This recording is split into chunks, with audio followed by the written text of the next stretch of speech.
చాలమ్మా.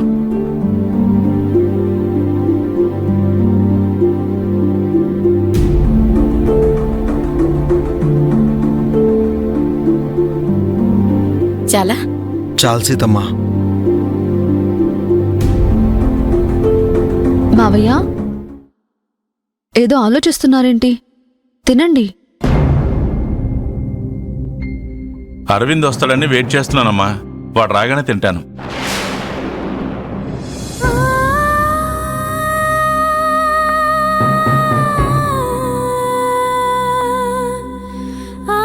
నాన్న నేను వచ్చేసాను, మీరు టిఫిన్ తినండి. వచ్చేసావా నాన్న? నీకోసమే వెయిట్ చేస్తున్నాను. సీత, అరవింద్ వచ్చేసాడు. అరవింద్ వచ్చేసాడు పవిత్ర. ఇప్పుడు టిఫిన్ చేస్తాను. రా, వచ్చి కూర్చో.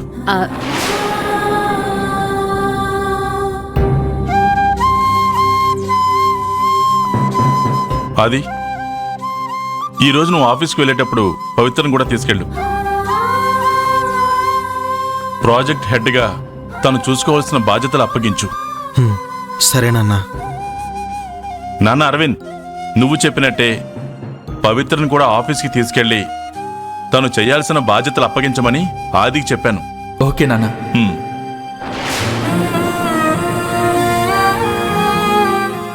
నేను ఇలా అడుగుతున్నానని తప్పుగా అనుకోకండి నాన్న. మీరు పదే పదే అరవింద్ అన్నయ్య మీరు చెప్పేది వింటున్నాడు, తిరిగి మీతో మాట్లాడుతున్నాడు అంటుంటే మీరు నమ్మట్లేదు కదూ? కానీ నేను చెప్పేది నిజమాది. అసలు నేను ఎప్పుడు ఏం చెయ్యాలో అరవింద్ నాకు చెప్తుంటేనే నేను చేస్తున్నాను. మావయ్య, అరవింద్ మీతో మాట్లాడుతున్నాడన్న విషయం నేను నమ్ముతున్నాను. అరవింద్, విన్నావా? నువ్వు నాతో మాట్లాడుతున్న విషయం పవిత్ర నమ్ముతుందట. సరే నాన్న, మీరు టిఫిన్ చేయండి, నేను మళ్ళీ వస్తాను. అలాగే.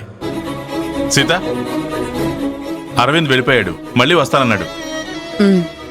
తినన్నయ్యా, తిను. రాత్రి విక్రమ్ తాగొచ్చి గొడవ చేసిన విషయం నాన్నకి చెప్పాలి. రా కీర్తి, కూర్చోమ్మా, నేను నీకు టిఫిన్ వడ్డిస్తాను. లేదు సీతమ్మా, నేను నా రూమ్కి తీసుకెళ్లి తింటాను.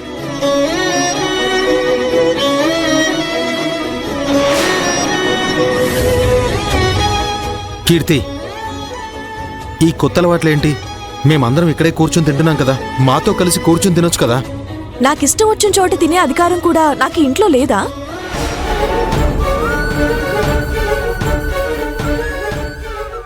నాకు ఎగ్జామ్ ఉంది, దయచేసి నన్ను ఇరిటేట్ చేయొద్దు. పాపం, రాత్రంతా కీర్తి నిద్రపోకుండా చదువుకుంది. తనని ఏమీ అనొద్దు. ఈవిడగారు చెప్పారు కదా, ఇప్పుడు ఓకేనా నీకు? ఎందుకు కీర్తి అలా మాట్లాడుతున్నావు? నేనెలా మాట్లాడితే ఏముందిలే డాడీ, నా గురించి ఎవరూ పట్టించుకోరుగా.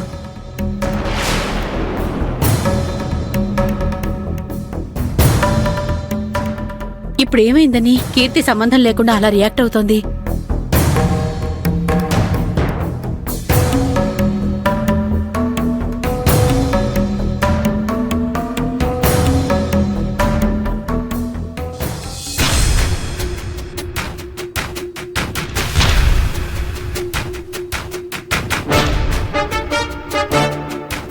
వీడేంటండి ఇలా చేసొచ్చాడు? అన్నయ్యకి రాత్రి గొడవ గురించి తెలిసిందంటే వీడిని తరిమి బయట గెంటేస్తాడు.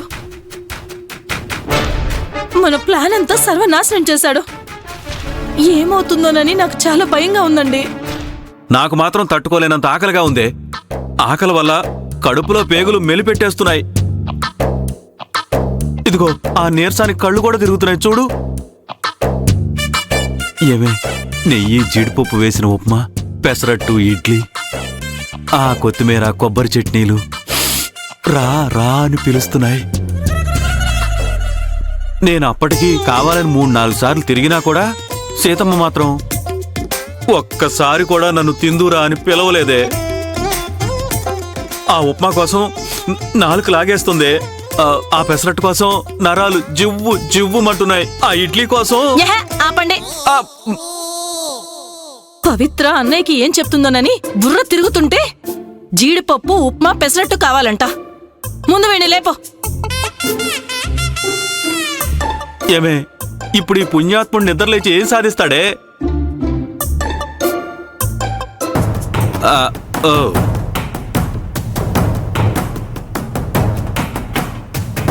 నా ఇంట్లోనే నాకు ఫ్రీడమ్ లేకుండా పోతోంది. అంతా వాళ్ళు చెప్పినట్టే వినాలంట.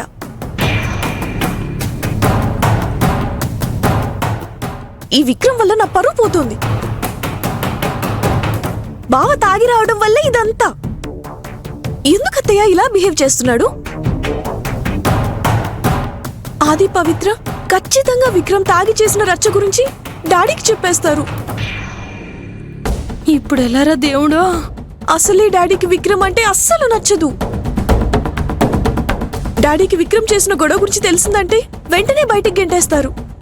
అవును కీర్తి, అది నాకు కూడా తెలుసు. విక్రమ్ ఏదో తెలియక చేశాడు. మేం కూడా అదే టెన్షన్లో ఉన్నాం.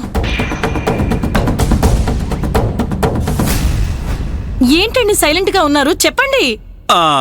అవును కీర్తి, నాకు చాలా ఆకలిగా ఉంది. ఏమండి? అదే అదే మేము చాలా టెన్షన్ లో ఉన్నాం Keerthi. Tension tension tension. Keerthi, ఈ ఒక్కసారికి వీడిని క్షమించు. ఇంకొకసారి ఎప్పుడు వీడిలా ప్రవర్తించడు. మరోసారి ఇలా చేస్తే నువ్వు అస్సలు మాతో మాట్లాడొద్దు. కీర్తి నిన్ను మర్చిపోయిందని నేనే వీడితో చెప్తాను. ఈ ఒక్కసారికి మాత్రం క్షమించు ప్లీజ్ కీర్తి. విక్రమ్ని నేను అస్సలు క్షమించిన అత్తయ్య. ఇక నుంచి బావ నాతో మాట్లాడొద్దని చెప్పండి.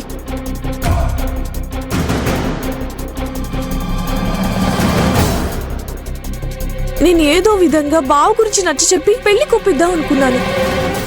కానీ విక్రమ్ అంతా నాశనం చేసేలా ఉన్నాడు. నాకు ఎగ్జామ్స్ జరిగే టైంలోనే ఇలా చేయాలా? ఇక నేను ఎగ్జామ్స్ బాగా రాసినట్టే. అయ్యో అలా అనకమ్మా. నేను వెళ్తాను అత్తయ్య. కీర్తి, కొంచెం టిఫిన్ తిని వెళ్ళమ్మా. నాకొద్దత్తయ్య. అమ్మ కీర్తి, నా మాట విను. నాకేం చెప్పకండి అత్తయ్య. నేను ఇక బావతో మాట్లాడను. అమ్మా అమ్మా అమ్మ, కీర్తి కీర్తి, అమ్మా కీర్తి. చచ్చా ఎంత పాపం. అయ్యయ్యో, ఇలా జరిగింది ఏంటండి?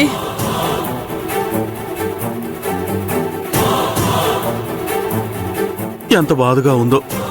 కీర్తి వెళ్ళిపోయింది. ఏమండి, ఇక్కడ జరుగుతున్న సిచ్యువేషన్ ఏంటి? మీరు చేస్తున్నదేంటి? ఏమే, నా మేనకోడలు దేవత. మావయ్య ఆకలి తెలుసుకుని టిఫిన్ తీసుకొచ్చి పెట్టింది, తింటున్నాను. కర్మ. నీకు తిండి పిచ్చి, నీ కొడుక్కి మందు పిచ్చి. మేనేజ్ చేయలేక చస్తున్నాను. అసలు వీడి గురించి చక్రవర్తి అన్నయ్యకి తెలియకూడదంటే పవిత్రని బ్రతిలాడుకోవాలి. ఎటు ఇంతవరకు వచ్చింది కాబట్టి కీర్తి విక్రమ్ల పెళ్లి గురించి చక్రవర్తి అన్నయ్యని ఒప్పించమని రిక్వెస్ట్ చేయాలి. నువ్వు తింటూ ఉండు, నా పాటలేవో నేను పడతాను.